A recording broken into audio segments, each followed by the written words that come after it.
Hi, Jim and Tyler. We are here.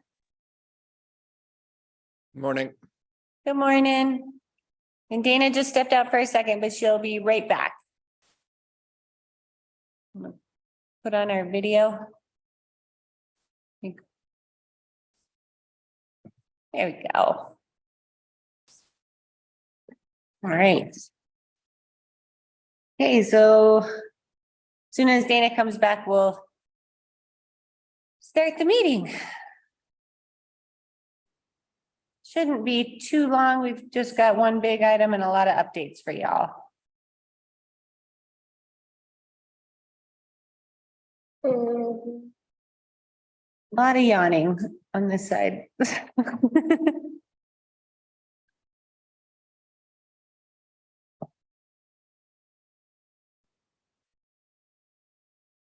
All right. We're going to start the Finance Committee meeting. It is March 20th and the time is 9 o'clock.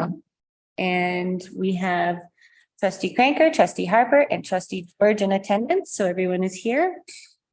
Our first item that we have for you all is a traffic impact fee.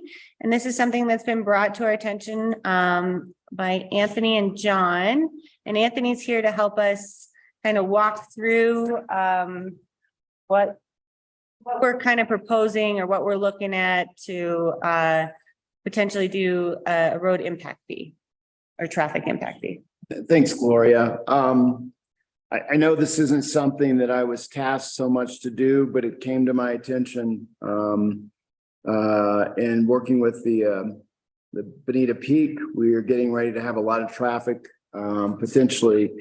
Well, we've been having a lot of traffic already. The BLM brings in heavy equipment, the Forest Service, but not so much. That doesn't impact the Salmon or Green Street. But I think we've all seen heavy equipment brought in at different times that between the BLM and the EPA contractors.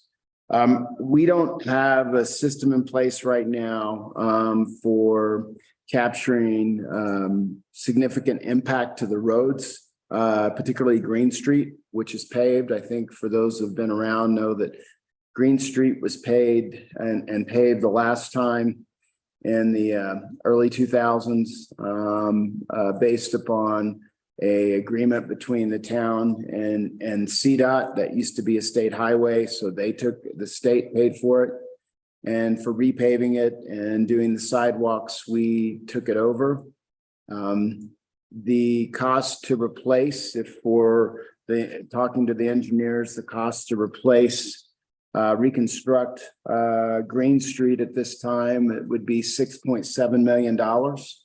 I'm not sure how that would be paid and how that would be distributed if we were to redo that. Obviously, we don't have that type of funding to do that outright. I'm not sure if that's assessed by frontage or if the whole community would pay for that. But regardless, with the increase in traffic anticipated and weight loads, this memo was prepared and a suggestion was made that we need to have an impact fee for larger trucks. Now, there is an alternative. We can just not allow large trucks to come into town. I don't think that's really pragmatic. I also feel that, and we need to talk to the lawyer about it, but it seems like we should be able to exempt the trucks that come in for food and goods. Okay. Which I think that would suffice for those trucks. But when we're talking about loading heavy 3-axle and up to 20 ton, 10 ton and 20 ton, those have a high impact on the road. And my suggestion is that we identify a way to capture impact fees for that issue.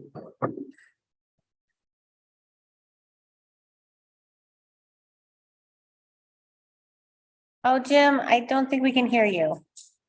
It doesn't say you're muted, but we can't hear you for some reason. Ah, Can't hear you at all. Here's Tyler. maybe look at your, okay, yeah.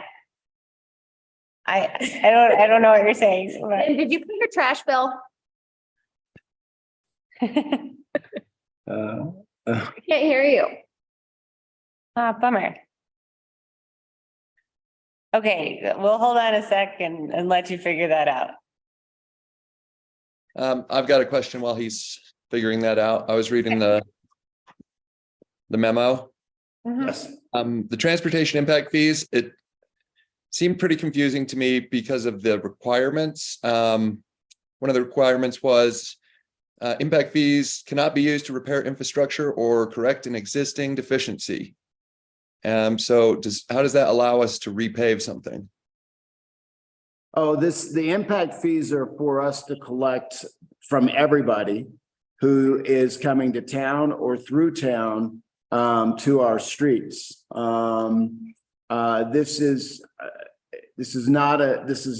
been suggested is not necessarily how it's been approached before. Can you clarify your question? I think I've got where you're coming from is that, go ahead. Yeah, the transportation impact fees, it says, we're allowed to collect them under section 292102. But then the list of requirements underneath reads to me like we would not be able to use any of those funds for the repair of anything, only building a new capital improvement. So maybe I'm just way off the mark here. So my understanding is that you can't use it to pay for repairing something that's already broke, but you can collect funds to put in a capital fund to collect over time, and that can be to improve or to replace what's been impacted. Okay. So my understanding of that, and I want to talk, if we want to go ahead and pursue this, we'll tease some of that out.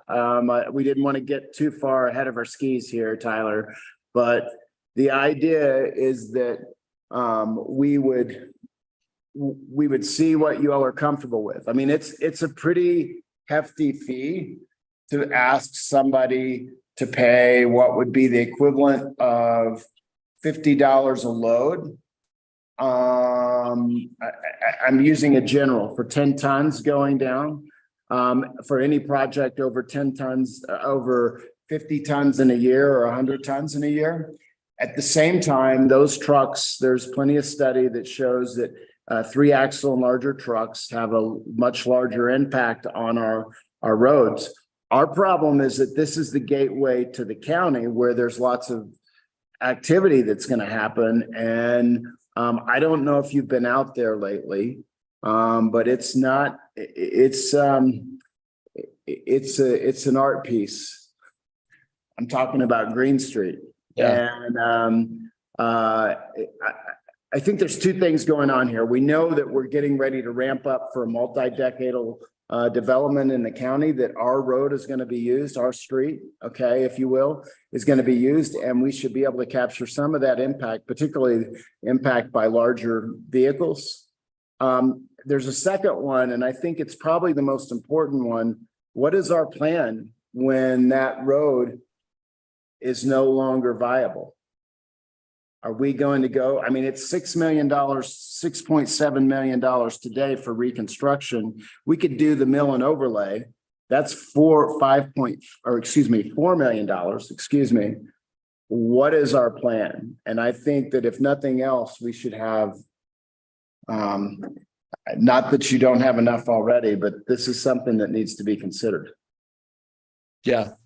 No, I understand completely. Thank you. I needed some clarification on the memo, but if it can be used for that, then that's my understanding in talking with Clay, and I talked with him last week. Great. Thank you. Well, and I think even the idea that our funds are somewhat fungible. And so if these have to be earmarked in a certain way, it potentially means funds in other areas, our general fund or whatever can be used in different ways. So it seems like it can be, we could work with how this has to be collected and spent. Right, and I think it's most likely that some of our regular funds at some point when that road is, when Green Street is replaced, would be used, but it's not going to come anywhere close to what's going to be necessary. Yeah. And yeah. Jim, you're back. Do you want to try again? Oh, no, we can't hear you yet. Oh, bummer. It's a new PC, he said. Yeah. Do you want to call in? Yeah, call in, Jim. Okay. Okay, I think this makes a ton of sense. I am a big proponent of like, just, we have to make sure we account for the impacts to public Oh, he's calling me. items, public goods. I've been a bit nervous about the level of activity Yeah. we might be Hear me? seeing in town and how we kind of account for that. So I like where you're going with this, Anthony. I think, yeah, I like where we're going with this. I'm very supportive of this because I do think that it is going to be an impact. And so it seems appropriate to have a way to recoup some costs if there is a kind of increased impact related to these kinds of vehicles and these kinds of loads. One question or conversation that was talked about in our house is, would it make any sense to do some sort of graduated curve? And so like some folks that are just doing very little still pay a little, but then the more that you're doing and the more impact you're having, the more you pay. Was that ever talked about Sure. differently? Yeah, let me tell you what I suggested just for this conversation. Jim, can you hear us just to make sure you know what we're talking? Okay, good. I want to get you in, obviously, but I want to make sure you're hearing what we're talking about. So my suggestion was that that we say any project, any entity having a project that's utilizing the road more than 1/8 of a mile, okay? And I can tease that out. That is over 100 yards or 100 tons, the lesser of, yeah, well, it doesn't matter, right? Would be subject in a 1-year period, would be subject to $5 per ton or yard of material. And that would allow somebody who's doing a project in town or outside of town that's smaller. I mean, that's 10 dump trucks, okay? Mhm. That would allow them to do that. If I'm just going to use our local excavation, Meisel excavation, if they're doing 10 trucks for somebody in town or out of town, they're not subject to this. The other exceptions would be, as we talked about before, for food and goods, right? Regular goods, so the UPS driver, whatever else, but that any entity that had more than 10 tons, 100 tons, or it could be 50, in any 1-year period is subject to this. Now, we could do a building permit type of thing where everybody moving is part of their building permit. Anything over this could be that. I'm not married to any. Mhm. I'm neutral on what we do. I don't want us to get where somebody's bringing a dump truck in for one thing and we turn into an administrative nightmare. That's what I don't want to see. Maybe 50 tons is as much as we want to credit any sort of owner of property in town, or 100 going through. The real rub's going to be that this is going to go through our road and then right into the county. I mean, it's going to be adjacent to town for that project this summer. Now, this isn't just for this project. This is for all projects. Okay. Just to be clear, this is uniform for everyone. So we can't just target one and not do the other. We have to be serious about this. So we need to think about what's our 6-month timeline, 6-year timeline, and, Mhm. beyond. Yeah. But if we want to we could put it on a building permit allows for up to. Hmm. And so maybe you add a little number on there, $50, and that allows up to this, and then anything over that in a 1-year period is $5 per ton. And I guess the question I'd be asking, is it too administratively burdensome to say $1 per ton, whatever, for smaller things and up to, much higher amounts for larger projects? You know more about the kinds of things we're talking about? Well, I would administratively prefer, I'm talking, this is me personally, I haven't talked to anybody else on staff, but just thinking through it, that people get a building permit. Hmm. And they get a building permit, and that building permit includes, let's just say it's 50 tons or 50 yards, okay? Different material has different weights. I don't want to get into that right now. That's going to get complicated, but 50. So let's just say we're saying 50 tons per year. That just becomes part of the building permit. And maybe 10% of the building permit is put into that fund. Hmm. But I think that if you say 5 tons, 10 tons, 25, I think that it's going to be administratively a pain. Yeah, we don't have some weigh station where we're weighing. No, Yeah. no, this is really that you charge somebody a fee up front when they get their building permit. If they say that they're not going to do they're not going to move any material. I don't know how they would do that, but I'm sorry, my big question was going to be enforcement and collection, but I think that's something that we can maybe look to what other communities have done and maybe copy what they've done, I hope. So.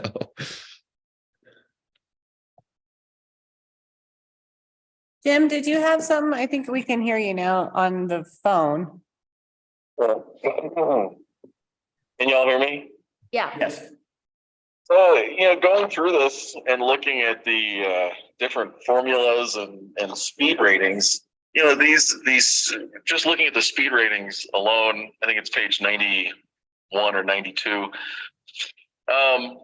These are made for highways and much faster paced roads, arterial roads, I believe they're called in the pamphlet.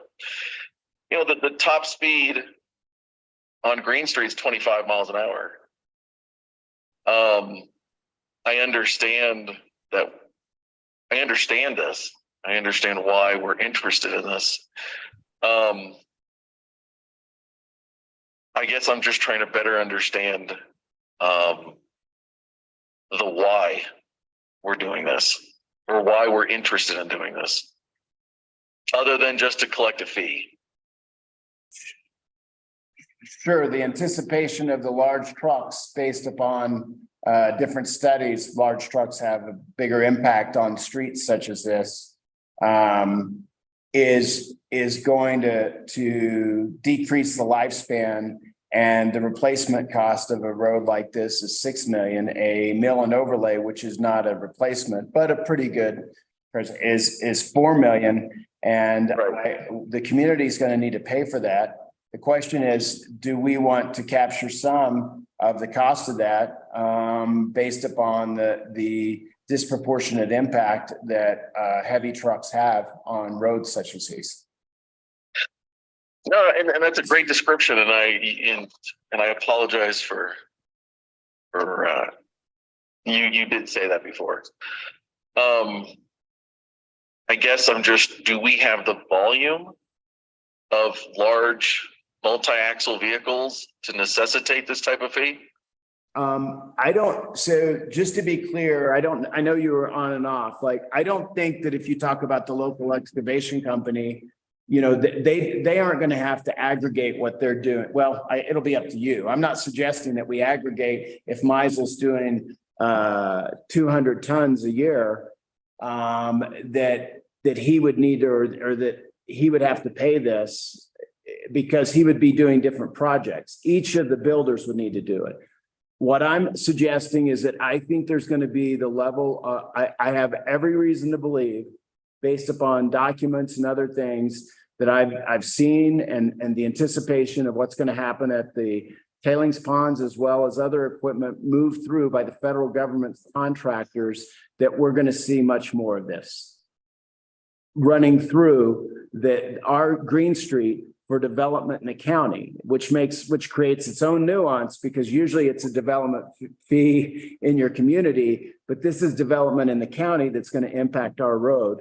And I think we need to be ahead. It's been going on already, but I don't think it's been going on to the extent that I anticipate that it's going to happen going forward. Trustee Harper. It's just Jim. What do you think? It's just. You know that. No, thank you so much. I Yeah, mean, that's awesome. Thank you. And Jim, I don't know if you were able to hear, Anthony was also clarifying that this would not necessarily impact trucks that are delivering food and other goods. Right. So the idea that we're really just looking at groups that are doing much larger scale projects coming through town. over a 1 year period. So it would be, let's just use 50 tons, anything over 50 tons or 100, doesn't matter. Over a 1 year period is required to this fee, because it's a huge impact over a short period of time. Right. So is 50 tons based on the average truckload? No, a dump truck, we can do it in yardage and tons, just to be, we're interplaying with those. That gets a little complicated because, certain fills higher than the others, but let's just talk about yards. So an average dump truck would have 10 yards or 10 tons, okay? If I don't want to get into the tonnage measurement. Anyway, so if you have more than, let's use the 50 yards or 50 tons, 50 yards or 50 tons, if you have a project, that's anything over 5 dump trucks in a year is, for a project. I mean, if you are doing a project that's over 5 dump trucks or 5 tons, you probably are doing a large project. Well, and that's why I was asking about the 50 ton of just. Yeah. And look, I think that you all could reach out to Pete and see if he thinks, I talked to Pete a while ago, about 100 tons, that's 10 dump trucks. Maybe that's our number, right? Or 100 yards. But once you start moving a lot more material for a single project, let's be clear. I think there should be a credit between different development that they should get a certain amount. That's me personally. You all may not feel that way, but personally, that if you have property in the town or even in the county, you should be able to move something. The building permit is the way that I say it. But once you get over a certain amount, you're having a large impact. Not that the smaller amounts are, but those larger impacts. And we're talking about an entity. The contractor would be responsible but you wouldn't aggregate for a contractor, local contractor, you would aggregate for an entity. And you would, my suggestion, and we need to talk to Clay, is that you would exempt for food, basic necessities like lumber, or the supply store and for goods like downtown. Go ahead. Just a quick question on the exemptions, just because the EQR memo update is now probably on the agenda. Would we also be exempting refuse for like Bruin, because they do like 2 dump trucks a week? Yeah, I think those are things that we can do because they're based for the good of everyone, right? Those are like collective community services and needs. So we'll need to check with Clay on that, make sure we can exempt those. But that's a community service, right? And what would we be doing in the end? We would be just paying ourselves. And is there a way, I think I saw in here, like we could exempt a development project that's focusing on affordable or attainable housing? Is that possible? Like we could make certain exemptions like that. So again, reducing barriers to build the kind of housing we hope to want. Yeah, that's specifically in the statute. You can do that. Yeah. Sure. So in thinking about quantity, like if someone has two lots with enough parcels to build 2 units or 2 or something like on the hillside and they're excavating. I'm trying to just get a picture of quantity. That's probably not the kind of project that would fall under above the threshold. Yeah, we're talking about, so when people are moving dirt in town that doesn't actually impact Green Street, we're not talking about that. Yeah. I mean, that could be there is impact fees for emergency services and across the board for new development, what type of impact, if you've done a study, which I think is probably something we should be talking about as well. And I'm talking about a new development. But in the end, and I mean, fees get, I mean, it's sticky, right? Like how much do you want to nickel and dime everything? And that has its own externalities. But this is something that I think, look, Green Street's going to be a big cost, whether we overlay a mill or whether we do the other, which is reconstruct. And we need to think about how we capture and pass on some of that cost to those who are impacting it. Yeah. On the other side, on the others, and I use the 1/8 of a mile, you know, if county and town are going across the road, that shouldn't be. Yeah, I don't want us to get caught up in nuances if you're driving across Green Street from one side of town to another. This is really for people that are using the thoroughfare to move this type of that are going to have the impact. Yeah, so when they were moving, you know, tons of tailings from Red Mountain back through town several years ago, it would be for projects like that, where they were running dump truck after dump truck after dump truck all day long. And, you know, those folks probably had a larger impact than, you know, even somebody building a couple of houses out in the county isn't going to fit into this. Right. And to give you an idea, I anticipate that there'll be between 35 and 60,000 tons. That's 1,000 tons. Moved about Green Street this summer? What about the sheep herder trucks? Do those qualify? Absolutely. Okay. So it sounds like what you're looking for us is direction on whether to move forward in this direction, and then staff would be working on the implementation and the nuts and bolts of the policy like this. Yeah, that's right. And I know that you all don't like to work in a hasty situation. I respect that. I would say that this is something that we would like that ideally we would be able to talk through and have in place by May. Yeah. I don't think we want to wait too long. And there may be concern about how long why it's being brought to your attention now. It's because some things weren't released or known until the last few weeks, probably 5 weeks ago. And then I needed to assure, So then talked to John. We got with the engineers, got some documentation on what these costs would be to replace these or to maintain them and what the impact is. So.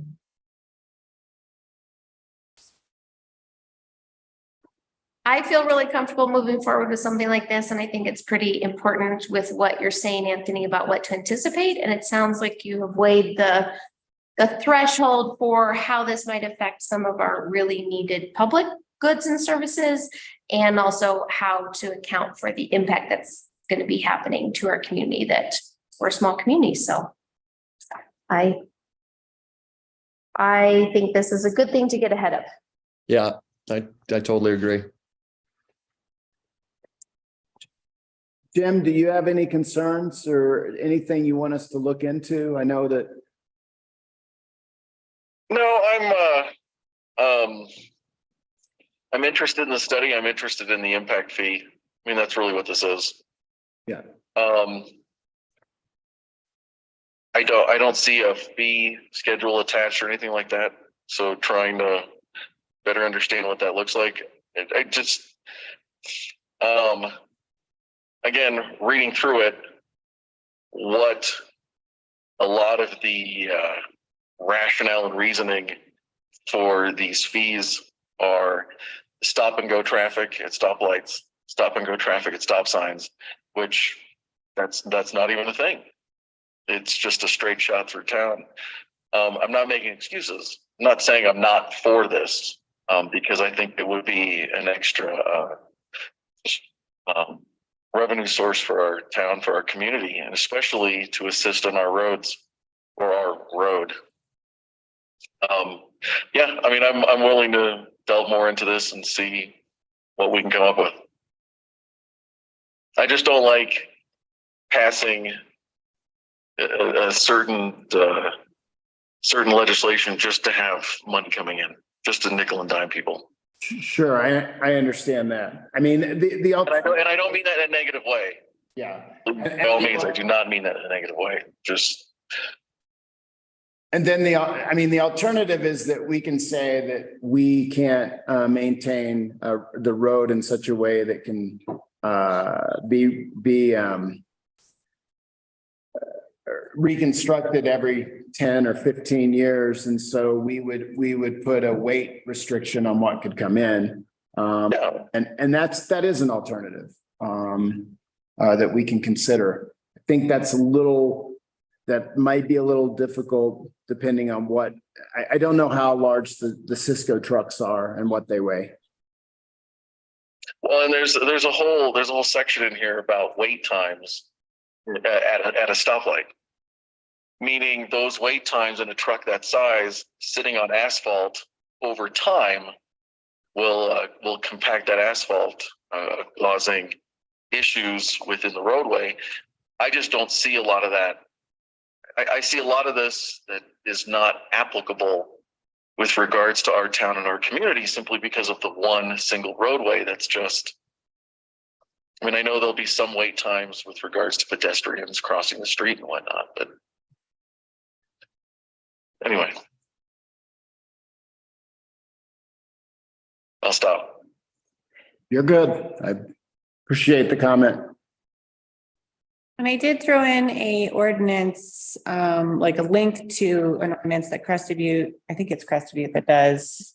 Yeah, it is Crested Butte. They do by weight limits. And then they have an excess weight permit, basically, that they implement. So this is actually on the manager's listserv right now. Like the town of Eaton is looking into this as well on trying to capture funds for the impact on their roads. So it's not unprecedented to do this, but yeah, we would have to figure out how it fits exactly with our community. Well, and I think the thing that we're looking at that not lots of other communities look at is that we are a Superfund site all around us. And so there is an impact to our town from that. And I have talked to Anthony and just said, I'm concerned about the level of activity we might be seeing around us and the comments I might hear from our community about how that is being accounted for, disrupting, all of that. And so to me, this is a way to slightly get at some of those concerns that I anticipate might be coming from community members. Because I do feel like we're fairly unique in what the impact is out in the county to us.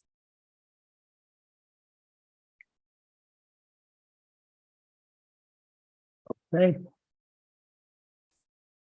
I don't think there's anything else from me, is there? No, so it looks like staff will go back and kind of hash out some of the details now that we've touched base with you all and then present something to the board. Does that work? All right, great. Thank you. Thank you, Anthony. Thank you. Thank you, Anthony. Anthony. Great. Next up, we had hoped to meet with Bruin prior to this meeting, but we're actually, I think, meeting with them tomorrow. So that didn't work out quite the way we wanted it to. But we just put a little update memo in there for you all, just to let you know that we are still working on that. And Jim's comments last meeting really prompted us to do kind of a full audit into all of our accounts, and looking at, who's paying from the county, and as well as understanding the actual dumping fees from Bruin. So this is like probably the fourth time he's explained this to someone, and I apologize to him for the change of administrators and stuff. So, but he's willing to help us work through this. So Chris from Bruin will be here tomorrow. Well, we'll see. Might not be here in person. He was planning on being in person, but we'll see. Any questions on that or additional comments on the refuse fund? Did we go through that? Okay. Keep pulling on the ball of yarn. Yeah, we're just gonna keep figuring that one out. It is something we would like to get buttoned up before budget season, so that would be before August. So we're just gonna keep cranking through this. And I don't have sales tax on here because I haven't received it from Willie yet. So I requested that, but I didn't get it. So I will get that in our next packet as soon as I do receive that sales tax. And then ACH update. Matt. So I was looking through the code and right now, the way our code is written, all payments have to be made through check. So we're looking into having to write a new ordinance to amend that code to allow for ACH payments. And right now, we're looking at how to do the wording carefully to kind of fit with that. And I think we're looking at the wording of something like ACH payments are authorized for like our contractual payments. So stuff that we'd have for like Columbine Park, our health insurance, stuff that we sign a contract in advance for, those would be authorized for the automatic payments. And everything else, your normal invoices would still be checks signed off on. And we do have a security feature with the Bank of the San Juans with every ACH payment. Both Matt and I have to approve that to come out. So it wouldn't just be automatically coming out of our account. We get notifications. It's just an extra step in security for us. Can you remind me, what does ACH stand for? Automatic. That's all right. It doesn't, it's like automatic this time because you set it up manually too. Yeah. It's just a bank to bank wire. Yeah, okay. So this is us doing electronic transfers where we're not having to sign checks and for health insurance and things like that. That was slowing things down and paying late fees for. Yeah, because one of the big things that's prompted this is our health insurance is due by the 10th of every month. We get that invoice like the 20th, and there's not really a meeting in between that time frame to get a check out in time. I have a definition for you. So ACH is an electronic fund transfer made between banks and credit unions, like across, so directly from one bank to the other bank, and it stands for Automated Clearing House. Thank you, yeah.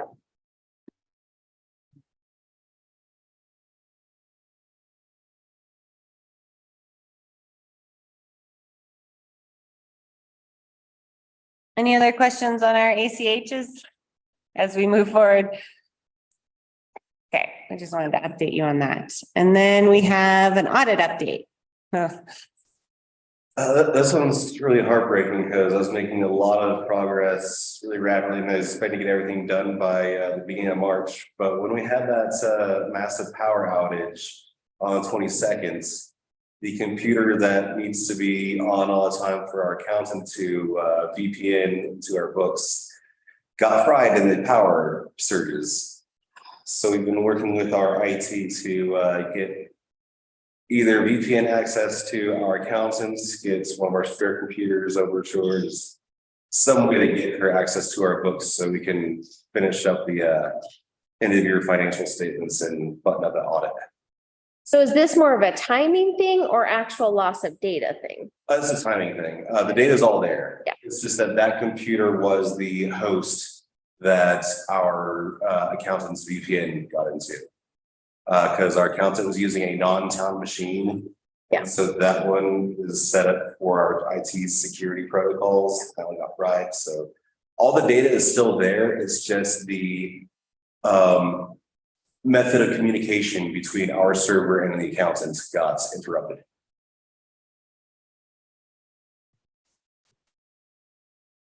Bummer. Yeah. So that's been a very large spanner in the years. One step forward, two steps back, but we're getting there. Oh, you guys. Hey, any questions on that one? Yeah, does the town hall not have a backup generator? Just curious, I'm still not sure which buildings in Silverton have them and which don't, and then which ones actually work and which ones don't, so, We do not have a backup generator, okay. so.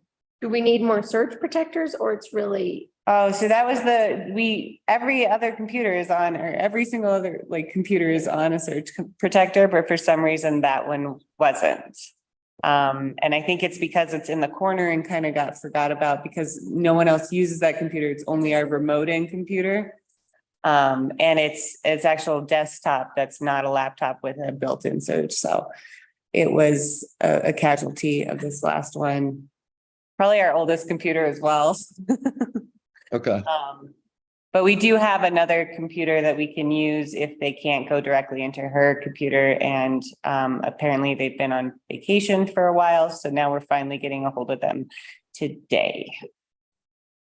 So here we go. Thank you. Yep. perfect. Securo. Yep. Uh, So, yeah, those are updates. Did anyone else have any other business to bring up? I'm gonna be that fly in the ointment once again. Yeah. I am all about the traffic impact fee, the study of how to generate additional revenue for Green Street. My biggest concern and thought is I don't want it to impact locals. Yeah. And I know that with the Superfund and the contracts that come with, will this automatically be attached as an addendum or an amendment to new contracts and existing contracts for all Superfund waste removal issues? I do not know the mechanism of which we'll implement it with them at this point, and Anthony unfortunately has taken off, but I will make sure that we can address that to the board, that question. And then, the length of road, it starts at the south end of town, or what I call the south end of town. What is that, 5th Street? And then goes all the way out past almost to the Mayflower Mill. Yes. Okay. Yes. Cool. But I have your question written down to address when we present this to the board, if that works. Cool. Thank you. Thank you, everyone. I'll let you go. That was a super quick meeting. Good job, team. Thank you, appreciate All it. right, Thank you. take care. Thanks. Yeah.